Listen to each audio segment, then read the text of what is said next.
Morning folks, and Happy New Year. I hope you all had a nice Christmas. I'm certainly still recovering from all the overindulgence over the Christmas period, that's for sure. This video is going to be the first of a three-part video on stoves, home-built wood stoves. I was set a bit of a challenge, God, it must be 2 years ago now, by one of my subscribers to make three homemade wood-burning stoves out of recycled materials or things you could find about the house. And I've been meaning to do this video for ages. I was scrolling back through my emails and messages the other day trying to find out who it was that sent me that challenge, and I can't find the message anywhere, so apologies whoever it was. I've been saving some materials, some from Christmas, some from before. You'll have seen some of my home-built stoves before. I've built several small alcohol stoves, and a wood gasifying stove, a little wood burner stove, which I have a video on, and of course my 50 caliber ammunition can stove. But I'm really excited about these next three little stove projects. This first video is going to be the simplest one, using a 1 litre Fax beer can. It's important when choosing a can for a project like this that it is a steel can and not an aluminium one. Aluminium just won't stand up to the heat of a wood burning stove. It'll melt, just won't last any time. So I can just easily check whether this is steel with a magnet. Yeah, and the base is steel. The top is actually aluminium. Look, my magnet on my torch here won't stick to it, but that's okay because I'm going to cut that away. I don't need the top. So that can is all good.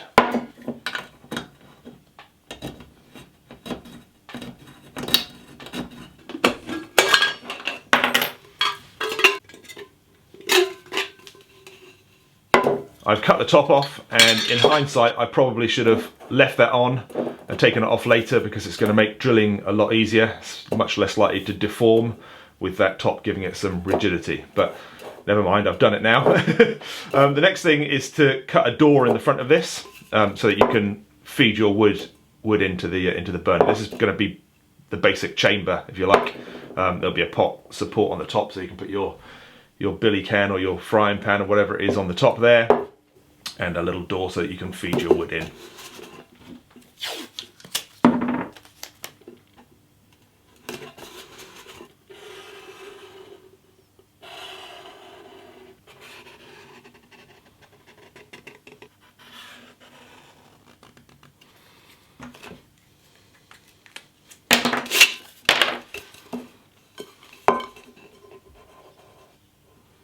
I'm going to use tools that I've got available to me to build these stoves, like my bench drill over there, and drills like this, and my Dremel and things like that. But I appreciate not everybody has access to these sorts of tools. If you don't, you can just as easily make these, well, not as easily, but you can make these stoves using hand tools. If you can get access to a drill, a power drill ideally, but if not, even a hand drill, one of the old whisk type drills, and a sharp drill bit, then you can do all the drilling, and you can cut these panels out with a hacksaw if you haven't got access to anything else. So it is perfectly possible to do these without all the gear that I'm going to be using. It's just that I'm in my workshop. I've got these tools. It makes sense for me to just use them, and it's also easier for filming. So that's what I'm going to do. I'm going to get this drilled out now. I'm going to drill a hole in all four corners of that door. I made it slightly bigger just to make it easier to feed wood in, and then I'm going to cut that panel out using a Dremel multi-tool.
Right, that's the door all cut out, and I've just spent a bit of time smoothing the edges.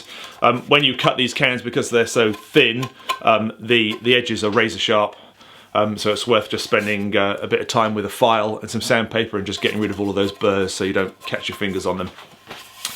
Next thing is to drill a load of holes. I want plenty of airflow in here so that the wood burns efficiently, so I'm going to have a double row of holes around the bottom and some in the base as well, and then I'm going to have some holes around the top here as well.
So that's the basic stove.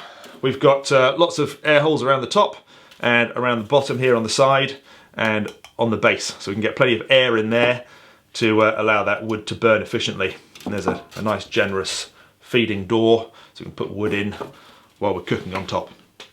But the only problem we're going to have with this is that if I rest that on the ground as it is, these holes in the bottom are going to be useless. We need to get that raised up off the ground so the air can get underneath, and it will protect the ground a little bit from scorching. So the next thing to do is to build a trivet that this will sit on to raise it up, and I'm going to build another trivet which is going to go on the top to act as a pot support and to allow those flames to, you know, lick up the side of your pot or your pan so that you can cook on it. So for the trivets, I'm going to use this old steel baking sheet here. This was being binned because the non-stick coating on it is all peeled off and it's starting to go rusty and it's a bit manky. So I'm just going to mark out some strips on the back and cut them out with my jigsaw with a hacksaw blade in it. Again, if you haven't got access to power tools, you can just use a normal hacksaw. That would be fine. It's only thin steel, so it wouldn't take too much effort to cut through it. And then these strips I'm going to cut a little notch in each one so that they slot together to form a cross. There'll be one for the top to rest the pan on, and then one for the bottom just to raise it up off the ground.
So there you go. It's it's not the prettiest looking thing, but it should be functional. It's got a base that doesn't fall over. It's got a trivet on the top to support your pan. It's only very, very thin gauge steel, but it should do the job. It's got plenty of holes for airflow, so you get a good efficient burn, and it's got a nice large feeding hole for putting your fuel on. This isn't a new idea. You know, people have been making these things out of cylindrical containers for decades, you know. But you know, they're a fun thing to do, fun thing to make out of something that would otherwise be chucked away. A popular choice for this sort of stove are these utensil containers that you can buy from IKEA and places like that. It's made from stainless steel, so it'll last really well. It's already got the holes drilled in, so you haven't got to do that. All you need to do is cut a door in, and you can use tent pegs and just slide them through the holes to form a pot hanger for your pot inside. Yeah, a lot of people make stoves out of these. I'm going to take the stove outside for its first burn, and that footage will be the end of the video. I haven't taken any of the paint off the can. That will just burn off, you know, in the first couple of burns. Obviously, just be careful of the fumes, because you know it's all just plastic and paint and horrible stuff. It's going to rust. You know, it's not going to last forever because it's only mild steel, unlike stainless steel, which will last years and years. But it's been good fun to make it. Always nice to make your own gear, and nice to make something out of rubbish, you know, that would just end up in the bin otherwise.